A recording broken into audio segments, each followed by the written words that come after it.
नमस्कार दोस्तों, आपकी अपनी चैनल साइंटिफिक एस्ट्रो वास्तु में आपका हार्दिक स्वागत है। दोस्तों, आज के वीडियो का विषय है चुनाव के बारे में। 7 चरण में चुनाव होने वाले हैं, जिसमें से 5 चरण पूर्ण हो गए।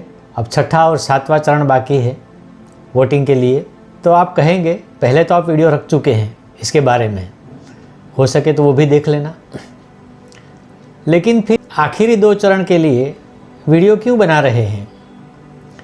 सवाल ये है कि कुछ ग्रह नक्षत्र के योग ऐसे बन रहे हैं कि इन आखिरी 2 चरणों में कुछ अनपेक्षित वोटिंग होगा, और इसके बारे में मैं विश्लेषण करने वाला हूँ। 2 चरण जो बाकी है उसमें से छठा चरण जो है 25 मई 2024 को, और 7वां जो चरण है वो है 1 जून 2024 को। ज्योतिष के माध्यम से विश्लेषण करना है तो हम कुछ अलग ही तरीके से इसका विश्लेषण करेंगे। इसके लिए आप यह वीडियो पूरा अंत तक देखें, और अगर आपने अभी तक हमारे चैनल को सब्सक्राइब नहीं किया है तो सब्सक्राइब करें, लाइक करें, शेयर करें, और हाँ, बेल आइकन को दबाना ना भूलें ताकि ऐसे ही वीडियो सबसे पहले आपके पास पहुँचे।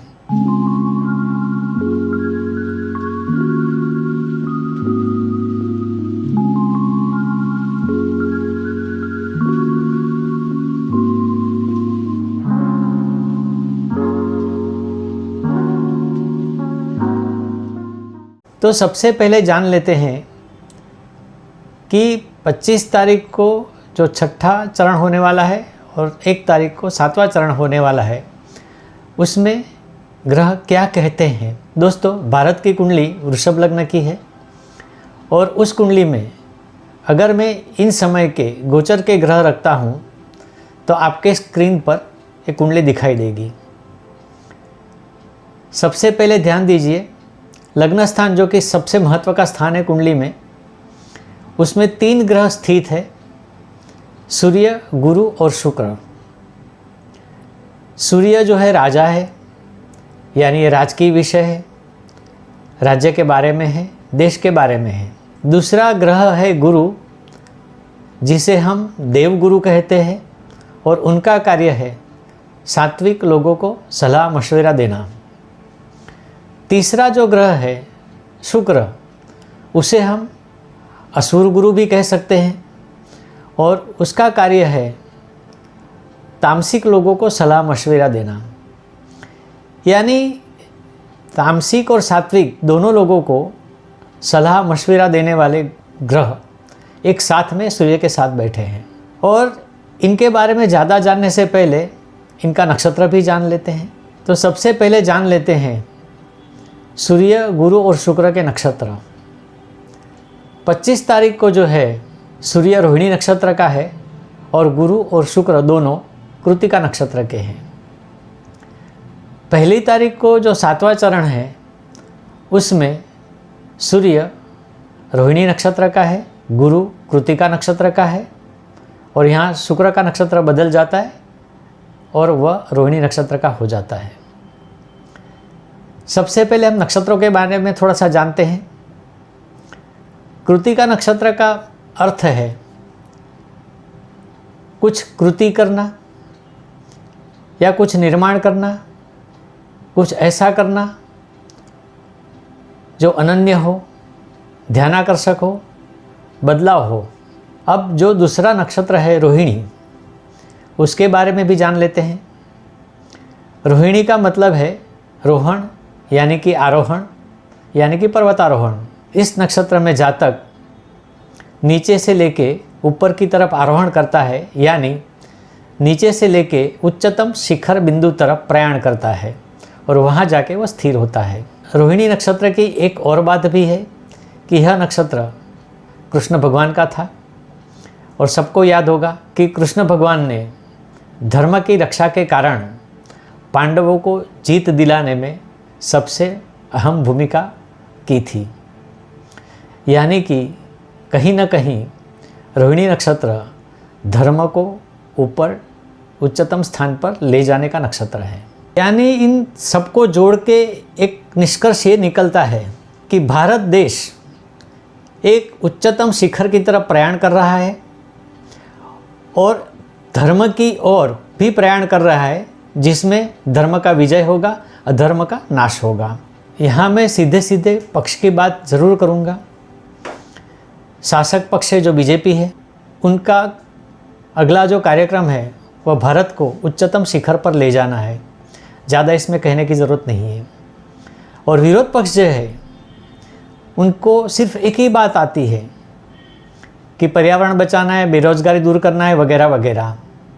इसमें कोई नया नहीं है, और नया जो भी है वो भारत के नुकसान का है। अगर कहा जाए तो धर्म की रक्षा करना है, भारत को उच्चतम शिखर पर ले जाना है, तो बीजेपी की जीत जरूरी है। एक और बात यहाँ ध्यानाकर्षक है, कुंडली में देखिए तो 5वें स्थान में केतु है, और केतु हस्त नक्षत्र का है। हस्त नक्षत्र यानी मेहनत करने वाला। केतु सात्विक नक्षत्र है, सन्यासी भी है। और आप देखिए बीजेपी के जो हेड है यानी कि मोदी जी सात्विक है, सन्यासी टाइप के भी हैं और मेहनत करने वाले भी हैं। उनकी मेहनत हमें दिखती भी है। तो 5वां स्थान जो है प्राप्ति का है।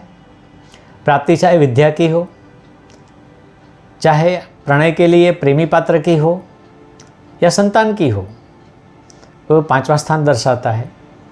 और हस्त का केतु भी भारत को यह अच्छे से अच्छी प्राप्ति दिलवाने में मदद करेगा। भाग्य स्थान जो 9वां है वहाँ मकर राशि है, यानी कि उसका अधिपति शनि है। और पहले भी बता चुका हूँ कि यह वर्ष शनि के अधिपत्य में है, यानी कि न्याय के देवता के अधिपत्य में है। तो शनि इस वर्ष अवश्य न्याय करेगा, और न्याय करने के लिए बुरे कर्म वालों को उसको सज़ा देनी होगी, अच्छे कर्म वालों को उसको सिरपाव देना होगा, यानी कि इनाम देना होगा, या तो फ़ायदा कराना होगा। तो कुल मिला के ये 2 चरण में जो भी वोटिंग होगी उसका परसेंटेज पहले जो 5 चरण में वोटिंग हुई है उससे कहीं अधिक होगा। ये चौंकाने वाली बात होगी। हीट वेव के बावजूद भी वोटिंग ज़्यादा होगी। और दूसरी बात यह है कि वोटिंग कराने के लिए जो ग्रह है वो उसमें बीजेपी को बहुत ज़्यादा मदद करेंगे। कुंडली में एक और बात देखिए, 10वां स्थान जो कार्यक्षेत्र का है उसमें कुंभ राशि का शनि है। शनि सेवा की राशि में है। तो यहाँ वोटर किसको वोट देना है ये विचार करके जाए, लेकिन जब वोट देने का होगा, बटन दबाने का होगा, तो अवश्य ही उसकी मति में चेंज हो जाएगा, ब्रेन में चेंज हो जाएगा, उसका विचार बदल जाएंगे। ये ग्रह योगों का प्रभाव होगा। तो निष्कर्ष ये निकलता है कि लास्ट 2 चरणों की वोटिंग होगी वो अगले 5 चरणों के वोटिंग के हिसाब से बहुत ज़्यादा होगी। एक दूसरा अर्थ भी निकलता है, बीजेपी को सबसे ज़्यादा वोट इन्हीं 2 चरणों में मिलेंगे। ये आप नतीजे आने के बाद चेक कर लीजिएगा, ये सही निकलेगा। सबसे ज़्यादा सांसद बीजेपी के होंगे। ये नहीं कहता हूँ कि 400 के पार होंगे, लेकिन उनकी संख्या 400 के आसपास ही रहेगी, उसमें कोई दो राय नहीं है। क्योंकि अगर यह संख्या 400 के आसपास हुई तो भारत को आगे ले जाने के लिए जो भी कार्य करने हैं वह बहुत आसानी से हो जाएंगे। पहले के वीडियो में मैंने आंकड़ा नहीं दिया था, लेकिन इस वीडियो में मैं पक्ष का नाम भी देता हूँ, आंकड़ा भी देता हूँ। तो आप चुनाव के बाद जब नतीजे आएंगे 4 तारीख को, आप इसे अवश्य चेक कर लेना। नमस्कार।